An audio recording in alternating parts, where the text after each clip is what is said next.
Welcome back to the Total Party Kitchen Adventures. I'm Andy, your host, and this is the show where we make every recipe in the Heroes Feast cookbook put out by Dungeons and Dragons. And if you caught the earlier episodes, we've made a few things. And what we make per episode, we decide based on dice roll. And today, the dice decided we're making a cocktail. So this is going to be a short video because there's not a whole lot involved in putting this one together. But it's a good one. It's called Zzar, I believe the pronunciation is Zzar. It's one of the last, I think it's the second to last recipe in the entire book. It's under the meads and elixirs section, and so let's just jump right into it. It'll be a real quick one, so let's just take a look at it. So we're gonna start off with a measuring cup, and we're gonna measure out a quarter of a cup of heavy cream. We're just gonna put it right in there. And then we're gonna add that to our glass bowl. It doesn't have to be a glass bowl. We're just using it so it's easier to see. And then to that heavy cream, we are gonna add a teaspoon of sugar. The recipe actually said you could use granulated or confectionery sugar. We opted to go with confectionery sugar just because it's what we had on hand. So just use what you have on hand for this part. I don't think it makes a huge difference as far as the flavor.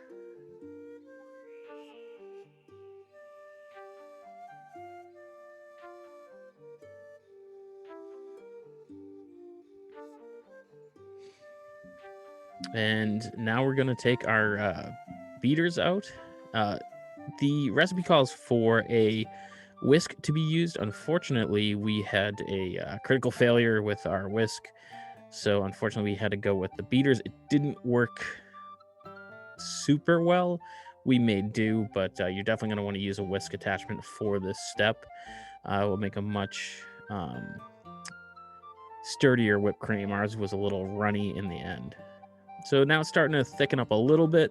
You can see some trails being left behind by the beaters. And now we're going to add to that a half ounce of amaretto.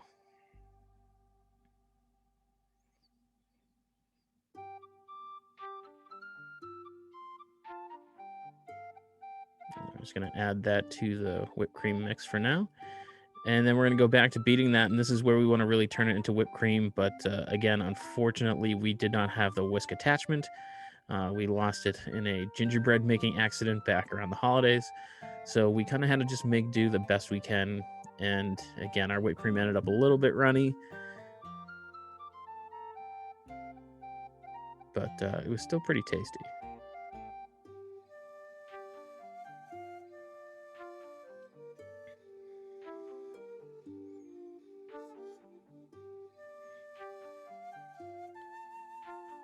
And so once that thickens up, you're going to put that aside in the refrigerator to keep it cool. And we're going to get to making the cocktail itself. So now we're going to take a cocktail shaker and fill it about halfway with ice. We're using just kind of a crushed ice. If you have small ice cubes, that'll work. And then to the cocktail shaker, we are going to be adding some more amaretto.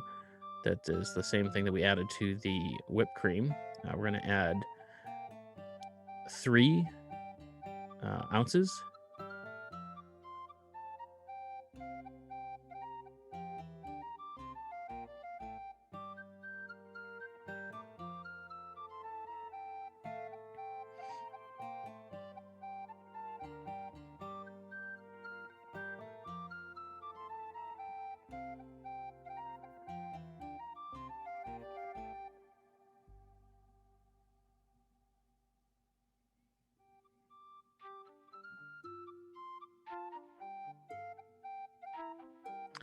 And so now, after adding 3 ounces of the amaretto, we're going to add 1.5 ounces of a coffee-based liqueur. The recipe even calls out specifically Kahlua, so that's kind of what we went with. So we're going to add 1.5 ounces of Kahlua. If you can't find Kahlua, I can't imagine you couldn't find Kahlua. It seems to be pretty much everywhere. But you can use your favorite coffee-based liqueur if you happen to have a favorite one that isn't Kahlua. So there's the ounce. I'm going to flip over the jigger and do a 1/2 ounce.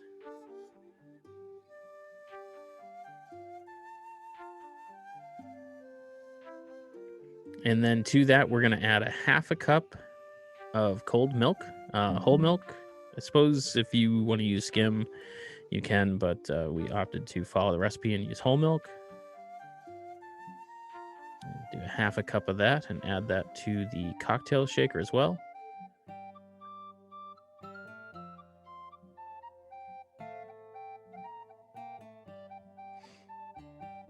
And then we're going to put the cover on that and shake it like you're a barbarian. Get your rage out. A little tip here. I actually mentioned it to Roman as he was shaking. Put your finger over that top cap. As the cocktail shaker gets cold, it can pop off, and you don't want to spend the cocktail over your kitchen. You only make that mistake one time. So now we're going to divide this amongst 2 old-fashioned glasses, or the closest thing that we had to an old-fashioned glass. Each one has just 2 ice cubes in it just to keep it cold.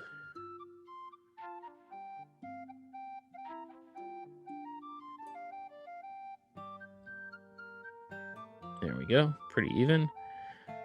And then we're going to top it with a dollop of the whipped cream. Again, ours is very runny, but it's still delicious. I definitely wasn't disappointed, but it wasn't quite what you would expect a whipped cream to be. You definitely want it to be a firmer.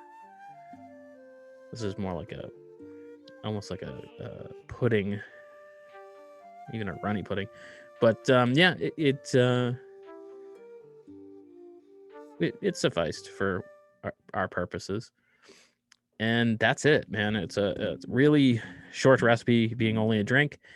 And they were delicious. After that, too, we actually went on to make a couple more.